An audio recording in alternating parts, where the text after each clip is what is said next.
This next segment of videos is on the nervous system. Before I get too far into them, I want to acknowledge that I'm in the airport and it might be a little loud or some random noises happening at times, but I will try to keep it to a minimum. To start off our videos on the nervous system, we're going to talk about the cells that make up the nervous system. The role of the nervous system can be simplified into three main functions. The first is sensory reception. The second is integration, and the third is response. We can be a little bit more specific about each one of those. Sensory reception involves gathering and transmitting information from sensory receptors that are spaced all throughout the body up to the brain. Integration involves processing the information in the brain and spinal cord and making decisions. And finally, the response involves transmitting information to muscles and glands in order to initiate some type of response. The divisions of the nervous system look like this: the central nervous system, abbreviated CNS, and the peripheral nervous system, abbreviated PNS. The peripheral nervous system can be further broken down into somatic, which is voluntary, and autonomic, which is involuntary. The autonomic nervous system can be further broken down into sympathetic, which is fight or flight, and parasympathetic, which we sort of call rest and digest. And I will hit on each one of these a little bit further. The cells of the nervous system involve two main types of cells. The first one is neurons. Those are also called nerve cells. These types of cells receive and transmit impulses. There are a bunch of different types of neurons. There are also glial cells. These are considered support cells. There are 10 times more glial cells than neurons. And there's a bunch of different types of glial cells as well. Looking at neurons more specifically, these are specialized cells that send and receive impulses within the nervous system.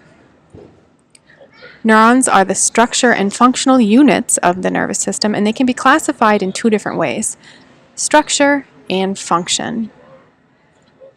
If we were to look at the basic anatomy of a neuron, the smaller extensions that you see here are called the dendrite. The dendrites will extend from the cell body, which is the bigger part of the neuron. The axon hillock is the part of the cell body that starts to get smaller, leading into what is called the axon.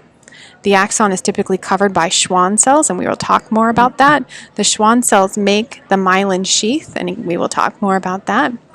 There are little gaps between the Schwann cells that make up the myelin sheath, and we call them nodes of Ranvier.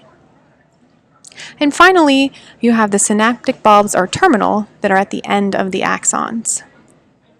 There are three functional types of neurons that are organized according to the direction of their impulses. You can have sensory receptors, or sensory neurons, Sensory neurons are the ones that take information from sensory receptors to the central nervous system. Interneurons, which are within the central nervous system that help to interpret that information. And finally, motor neurons that take information from the central nervous system to muscles and glands. Sort of to hit on that again, sensory neurons, we call those afferent neurons. They transmit impulses from the body's sensory receptors to the central nervous system. Interneurons, or association neurons, they live within the central nervous system and transmit impulses between the sensory and motor neurons.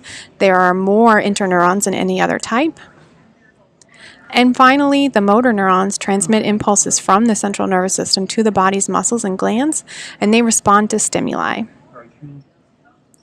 Next up are glial cells. Again, we call those support neurons. They provide nutrition, insulation, physical support, and also help with signal transmission. And there are quite a few different types of glial cells in the central nervous system and in the peripheral nervous system. Central nervous system are oligodendrocytes, astrocytes, and microglia. And in the peripheral nervous system, we have Schwann cells. Oligodendrocytes, these are ones that wrap around the central nervous system neurons. They form myelin sheath that speeds up neuron transmission. These are the ones within the central nervous system, I should clarify. Astrocytes are star-shaped cells. They anchor neurons to blood vessels and help exchange materials between that neuron and blood. And then microglial cells, these are small cells. They act as the main source of immune defense against invading microbes within the central nervous system.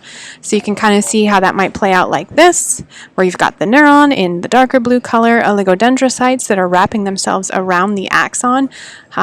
Remember that In the picture of the neuron I showed you earlier, I showed a Schwann cell wrapping around the axon. That would be for the peripheral nervous system.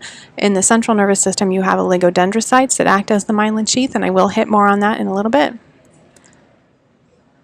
Astrocytes, these are the ones that anchor the neurons towards blood vessels to help with exchange of nutrients and waste. And then the microglial cells, which act as basically the immune cell within the central nervous system. In the peripheral nervous system, I said we had Schwann cells. These are the peripheral nervous system version of oligodendrocytes. They wrap around the neurons and help to speed up transmission. Look at a picture here.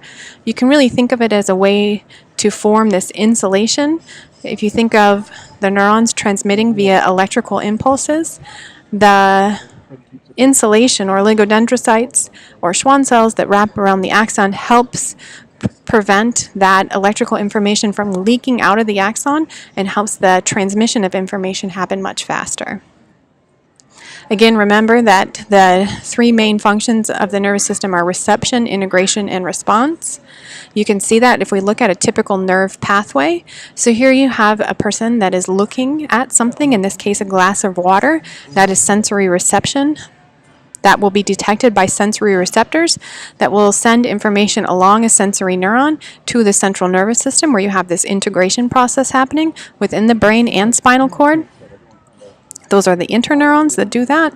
And then finally, the motor neurons will take information from the brain and spinal cord to muscles, eliciting some type of response. So that would be the typical pathway. Our bodies have developed reflexes that help to protect us. A reflex or reflex arc is an involuntary and nearly instantaneous response to a stimulus. Reflexes are the simplest action the nervous system can perform. There's quite a few. Sneezing, coughing, swallowing, gagging, blinking, and knee jerk are considered reflexes. Again, the simplest form of action that the nervous system can do. If we were to take just a quick look at a typical reflex, here you have a person that has put their hand down on something sharp. That detection of the sharp pain is sensory reception, so you have sensory cells that are picking up that information. That will then be sent along a sensory neuron into the spinal cord, and remember the spinal cord is considered part of the central nervous system. Once in the spinal cord, there's integration that happens. That integration happens with interneurons, and at this point two things happen. Some of the information goes directly to muscle cells, and some of it will actually go across the spinal cord and up into the brain. That motor neuron, that first part, then will tell the muscles that they need to have some type of response, and in this case that involves lifting the hand off the sharp object. Every reflex arc has the same components, involve a receptor, in this case something that will detect a change in the external environment, a sensory neuron. Remember, we call those afferent, meaning they go up to the central nervous system, will transmit the information from the receptors to the central nervous system. The interneurons, or association neurons, they transmit nerve impulses from sensory to motor, so it's kind of like that middle guy. Motor neuron then will take the information from the central nervous system back to either a muscle or gland, and the effector in this case is that muscle or gland that's going to produce that response to the stimulus. That will do it for an introduction into the cells of the nervous system.